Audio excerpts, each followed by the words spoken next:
Everyone thinks that aiming is the most important skill in any shooter, but your aim is not the reason you're inconsistent. In this video, I'm going to show you why your inability to manage your tilt is quietly destroying your performance and how fixing that will win you more games than improving your aim ever will. Before we get into that though, just some quick context so you know where this is coming from. I've helped my team reach second place across all USA colleges in Valorant, reach top 400 in the finals, and won as a solo queue against full-time pro players and leaderboard stacks more than 600 times across 5 FPS titles. What I'll be sharing with you today is not just theory, it's what actually differentiates consistent top-tier players from just decent players. Aim is one of those skills everyone defaults to blaming, and to be fair, it matters. If you miss, you lose fights. That much is obvious. But what most players don't realize is that aim only matters when your mental state allows you to use it properly. The moment you get frustrated at a teammate or disappointed in your own performance, your decision making starts to slip. You stop communicating and either force bad fights or disengage winnable duels. At that point, it doesn't matter how good your mechanics are, you're no longer playing at your potential. I saw this really clearly during my placement matches in the most recent season of the finals. The opponents weren't difficult at all, but the lobbies were. Lower ranked players would lose a single fight and immediately start blaming each other.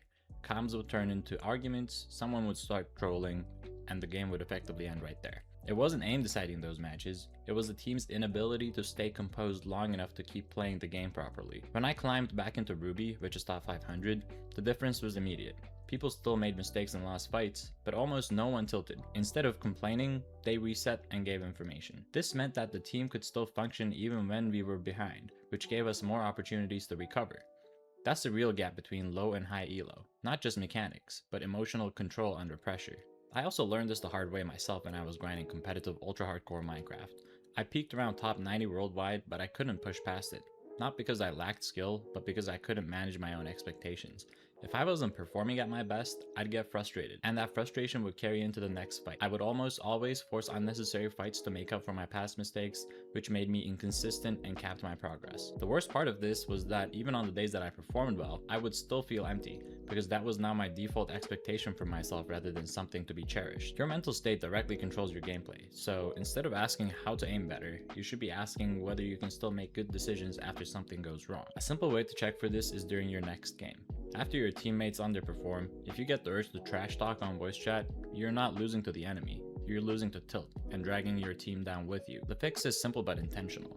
Reset immediately, don't carry frustration forward, and treat every fight as its own moment. The players who climb aren't the ones who never make mistakes, they're the ones who don't let frustration change their decision making. And to be clear, some games are just not winnable.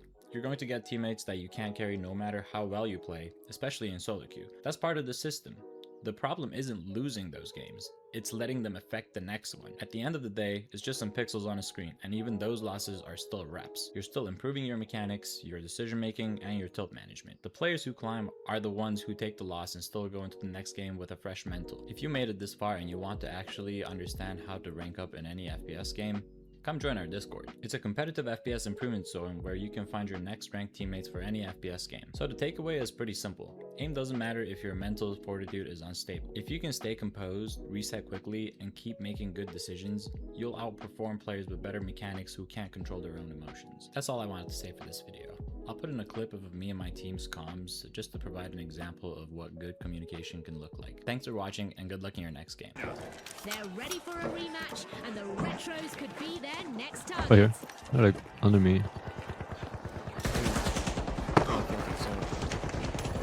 They're jumping. I'm good. Yeah, I'm back. I'm backed up.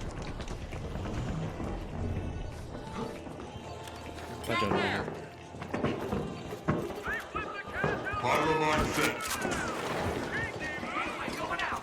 I gave to the other roof, the other building.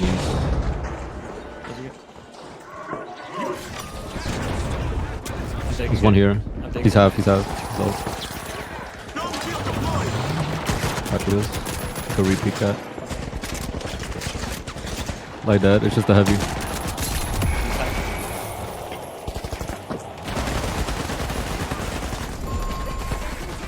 Nice. What? Not letting me revive. I might get third parties. Cooked, I'm cooked. Sledge. Dead. Meet him dead. No. Fuck, Yeah. So much fucking sledge and spears in these fucking morning lobbies. The high notes are re-entering the arena. He's got Ruby Google. Fantastic steal by the Boundless. That gamble paid off big time. I'm a really good Tony. flame though.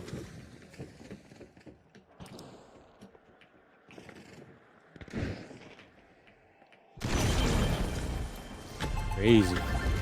It's in. The tough shells make a bold statement with the first cash out of the match. They're holding firm, Wait, next. showing no signs of weakness.